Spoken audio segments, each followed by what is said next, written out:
we do. Guys, welcome to AMPT. We're shooting again from Powerhouse, the mecca of all bodybuilding in Tampa Bay. Please do feel free to come visit us here. This is Tom. I'm Jake. We have been training directors and we've been coaching for me, it's the past decade. For him, his whole life. It's like my whole life. He's been training my whole life. 34 years. 30, oh my God. I'm not even that age yet. But as we promised, we want to cover hydration with you today. Expand a little bit on the importance of hydration, Tom, and why our listeners should consider being hydrated, drinking water more often. ECW, can you cover a little bit of all that? You go ahead, man. You're the knowledgeable man. The man with the wisdom, the sports the lantern that I am, but well, everybody knows you need to drink water. You need to, yes, and most of us need to drink more water. And your water plays a lot of roles in your body. Your body's composed of, the majority of it is water, and in your cells and in your body. And think about all the things that water does. Heaven forbid, especially if you're in Tampa, that you would sweat or glow. You know, so that requires water. Ever clean your glasses or sunglasses? Condensation, yep. That's water. If you ever go to the bathroom, that requires some water as well. But on the training level and the internal biological level, can you tell us a little bit more about why the importance of water? What happens? I was going to do that, but I will now. Our listeners, they want the real money. For every 3 ounces of muscle glycogen, which is carbohydrates your body stores for water, for every 1 ounce of muscle glycogen that your body requires for energy, the primary fuel source, carbohydrates, muscle glycogen. Which we spoke about 2 episodes ago. Yes, we did. It takes 3 ounces of water to store 1 ounce of energy. Your body has to prioritize what it's going to do with the water you put in it. And a lot of times people feel like they are hungry or fatigued when really they're just dehydrated. I agree. Because you can't store that energy without the water. No. And that's one of the last things your body's going to do is store energy, because you still have to sweat, go to the restroom. Correct. Breathe. Well, the source, the macronutrient that our body breaks down energy from is carbohydrate. And that's why hydrate is with carbs. So carbohydrates turns to a sugar chain in the blood stream that we call glycogen. And for every gram, the body stores 3 grams of water. So water is incredibly important, not just for staying hydrated, but also for like the storage of energy and the utilization of energy. For Christ's sake, that's why I'm sure majority of the people know that our body, our muscle makeup, our whole makeup is 80s going up to the 90s. It's all water. And I would say, I don't know if people know about their ECW range, but I would say always stay above 368, 369. If you don't know that, go look it up on Google, my lovely people. But on that note too, one thing that I find, and I wanted to ask you this, Jake. Yes. One of my biggest battles with my clients is getting them to drink enough water. Correct. Do you find that to be an issue? I mean, to a certain extent, maybe, but if I elaborate and I expand on the importance of water and how it really will help them out, and then I usually will ask them questions on how do you feel throughout the day, and if they tell me signs of fatigue or signs of feeling foggy sometimes, I can correlate it to water. I always ask how they feel throughout their workouts, and then I'm always engaging them in questions. I feel like if you ask them, they're more willing to open their mind besides just telling them, hey, you need to go do this. I learned that it doesn't work for me as a coach.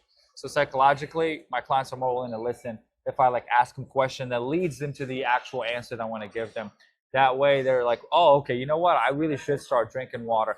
And then of course, I tell them, test out with it. I'm all about sovereignty, right? Free thinking. Go do whatever you want. But if you come to me for professional help, just take this professional advice. If it works for you, great. Continue to do it. Adopt it. If it doesn't work, don't do it. That's really it. That's how I...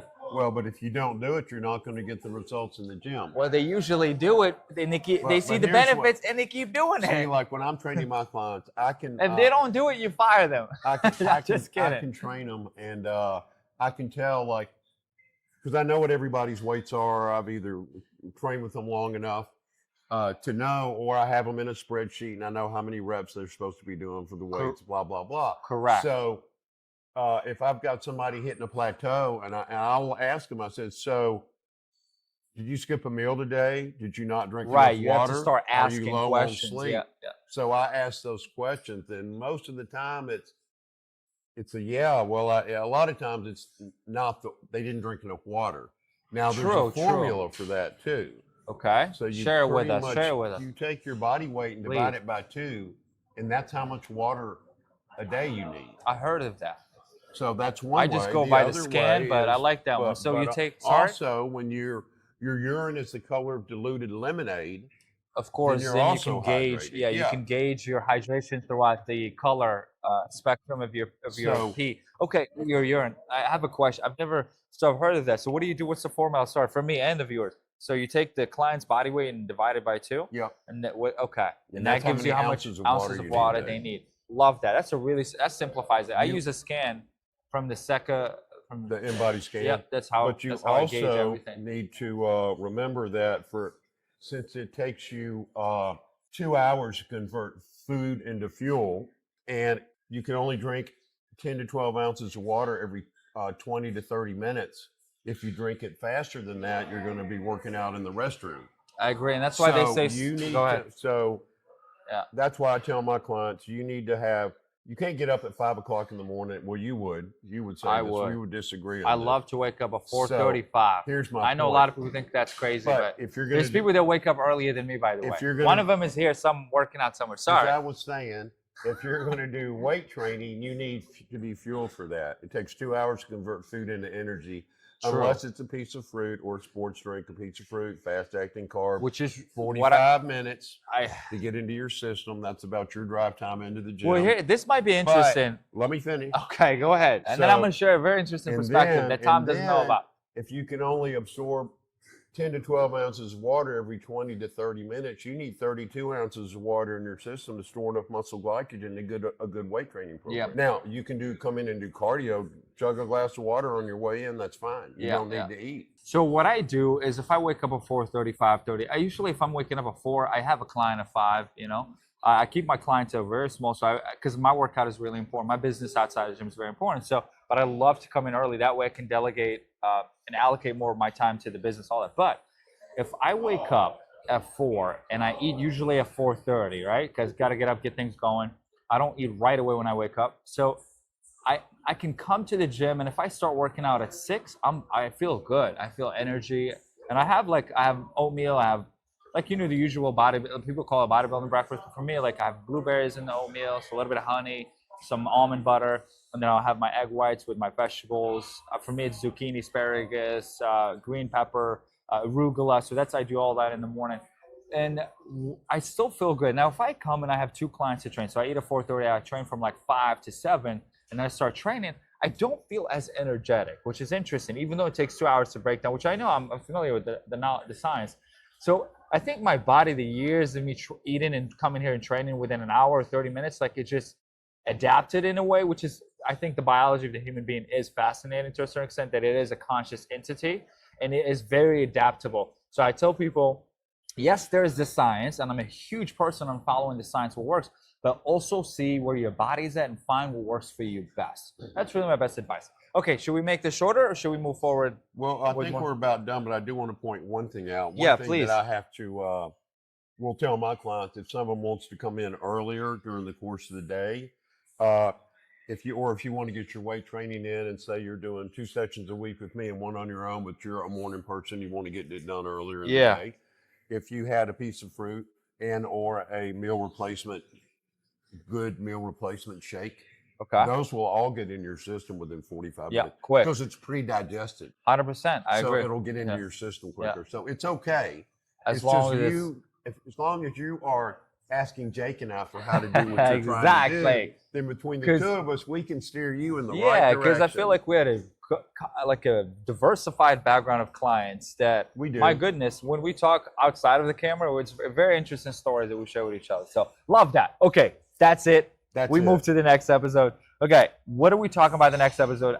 Do you want to do the honors, or should I tell our lovely viewers what we're going to be talking about on the next episode? I'll let them know. Please, go ahead. Let us know. Are you able to access the joy within you? And that covers a segment of conscious living. Yes. So, and that's what Conscious, AMPT, harmonious living. harmonious Yep. living. It is. It's going to fall in the spiritual background, which we're also Mindset. experienced in, right? Because Mindset. you go through a lot of hell throughout your life, and you deal Yeah. with a lot of help from other people. Because that's what I think. Not coaching. People forget this aspect that coaching. People will bring their trauma to you. They're going to bring their problems to you. We're like the neighborhood bartender, aren't we? Literally, hey, have a drink. Tell me what's going on. Yeah. But the reality is, look, to be a great coach, if you really want to become a great coach, you have to care for the people. You have to care what they're going through. If you don't listen to what they're telling you, you really don't care. You really care only about the money. Absolutely. Because and that's why we great connect. point. Yeah, Yes, and that's why we yes. connected, because we actually share stories of the thing we care, right? So we have to listen. We are very attentive.